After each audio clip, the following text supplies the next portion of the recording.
सर्ववेदांत सारमहि श्री भागवतमिष्यते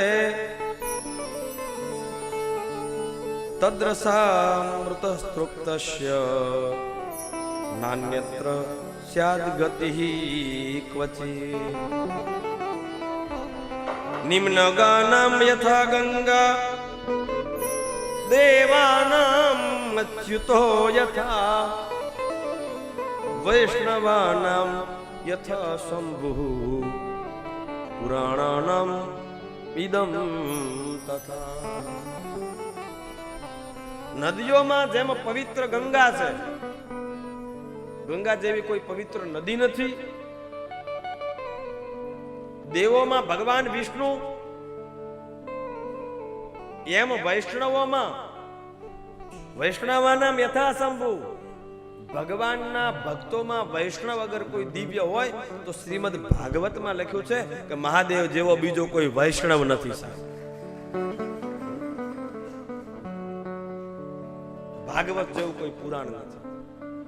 એટલે મહાદેવના ખોળામાં બેસી અને જ્યારે આપણે એના ગુણગાન ગાતા હોઈએ, મહાદેવ તો પ્રસન્ન થાય, સાથે સાથે ભગવાન નારાયણ પણ પ્રસન્ન થાય છે. દિવ્ય કથાઓનું વર્ણન, ભગવાનને યજ્ઞનો વિધ્વંસ કરેલો એ યજ્ઞ પૂર્ણ પરમાત્માએ કરાવ્યો. દેવતાઓએ પરમાત્માની સ્તુતિ કરી, યક્ષો, કિન્નર, ગંધર્વ આદિએ પરમાત્માની સ્તુતિ કરી, બ્રાહ્મણોએ પરમાત્માની સ્તુતિ કરી, મહાદેવની સ્તુતિ કરી. એ પછી મનુ મહારાજના જે પુત્રો છે એના પુત્રોના વંશનું વર્ણન કર્યું છે. પ્રિયવ્રત ઉત્તાનપાદ, પણ પ્રિયવ્રત ઉત્તાનપાદના વંશ પહેલા અધર્મના વંશનું પણ વર્ણન છે. કારણ કે અંધકાર હોય ત્યાં આપણને અજવાળાની અનુભૂતિ થાય, એટલે અધર્મના વંશનું વર્ણન પહેલા, પછી ધર્મના વંશનું વર્ણન છે. પ્રિયવ્રત મોટા તપસ્યા કરવા માટે ચાલ્યા ગયા, પણ ઉત્તાનપાદને ગાદી મળી, ઉત્તાનપાદના લગ્ન થયા. સુનીતિ, સુરુચિ નામની બે પત્નીઓ, સુરુચિના ઉત્તમ, સુનીતિના ધ્રુવ થયા. સુરુચિ બહુ વાલી હતી, સુનીતિ વાલી ન હતી, એટલે ગામની બહાર રાખતા હતા રાજા ઉત્તાનપાદ. એના પુત્ર ધ્રુવ પિતાના ખોળામાં રમવા માટે આજે આવ્યા. આજે સુરુચિએ મેણું માર્યું કે તારા પિતાના ખોળામાં તારે જો રમવું હોય તો તારે મારી કુખે અવતાર લેવો પડે. તારી માં તો અભાગણી છે, તો અભાગણીના કુખે જન્મ્યો છે. અને ભગવાનનો આરાધ કર, ભગવાનને ભજ, અને ભગવાન મળે તો પ્રાર્થના કરતો.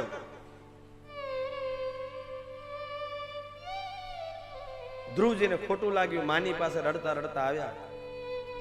આંખમાં અશ્રુની ધારા, હોઠ ફફડાવે છે, હૈયું રડી રહ્યું છે. બેટા કેમ રડે છે તું?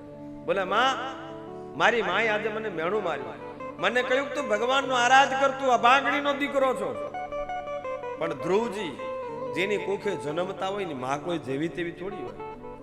માએ કહ્યું કે બેટા તને તારી માએ સાચું કહ્યું છે, એને તું અભાગણીનો દીકરો છો. પણ એને એક વાત સાચી કરી છે કે તું જા અને ભગવાનનો આરાધ કર. સત્યમ સુરુચા વિહિતમ ભવાન મે યદુર્ભગાયા ઉદરમ ગૃહી. તો અભાગણીનો દીકરો છે, એને સત્ય કહ્યું છે, જા તું ભગવાનનો આરાધ કર અને ભગવાનને પ્રસન્ન કર. 5 વર્ષના દીકરાને માં આજે ભગવાનનો આરાધ કરવાની પ્રેરણા આપે છે. અને ધ્રુવજી માને વંદન કરી, માની પરિક્રમા કરી અને જંગલના માર્ગે નીકળ્યા. કોનું ભજન કરવું છે, કોને ભજવો છે, શું મંત્ર છે, ક્યાં જવાનું છે, કોઈ ખબર નથી. પણ ભગવાનના માટે નીકળી પડ્યા. ભગવાનને મારે પ્રાપ્ત કરવો છે. ક્રોધમાં હતા, ક્રોધ હજુ ઉતર્યો ન હતો, પણ ભગવાનને મેળવવા માટે નીકળ્યા. રસ્તામાં નારદ મળ્યા. ઉત્તાનપાદના પુત્રને જતા જોઈ આજે બોલ્યા નારદજી, ક્યાં જાઓ છો ધ્રુવજી? બોલે ભગવાનને મેળવવા માટે. ભગવાન કેવો છે ખબર છે? બોલે નહીં. ક્યાં મળશે ખબર છે? બોલે નહીં. કઈ ખબર નથી. પાછા વળી જાઓ. બોલે પાછા નથી વળવું. ભગવાનને મેળવ્યા વિના હું પાછો વળીશ નહીં. સંકલ્પ દઢ જોયો, ભરોસો પૂર્ણ જોયો, વિશ્વાસ પૂર્ણ જોયો. અને નારદે કહ્યું કે હે ધ્રુવજી, તમને ખબર નથી ક્યાં ભગવાન મળશે, પણ હું તમને કહું, તમે જાઓ મધુવનમાં, યમુનાના કિનારે મધુવનમાં જાઓ, પણ ભગવાન મળશે તો ઓળખશો કઈ રીતે? શ્રી વત્સંકમ ઘનશ્યામમ પુરુષમ વનમાલિનમ. શ્યામ સ્વરૂપ, પીળા પીતાંબર, શંખ ચક્ર ગદા પદ્મ ધારણ કરેલા ભગવાન તમને યમુનાના કિનારે મળશે. લ્યો આ મંત્ર આપો, આ મંત્ર જપજો. અને મંત્ર 12 અક્ષર મંત્ર આપ્યો.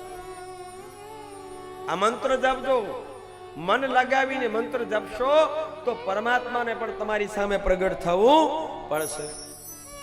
નીકળ્યા ત્યારે ખબર નથી ક્યાં જવાનું છે, શું કરવાનું છે, પણ ભગવાનના માટે એક ડગલું આગળ વધ્યા ને તો ગુરુ નારદ જેવા એમને, દેવર્ષિ જેવા એમને ગુરુ મળી ગયા.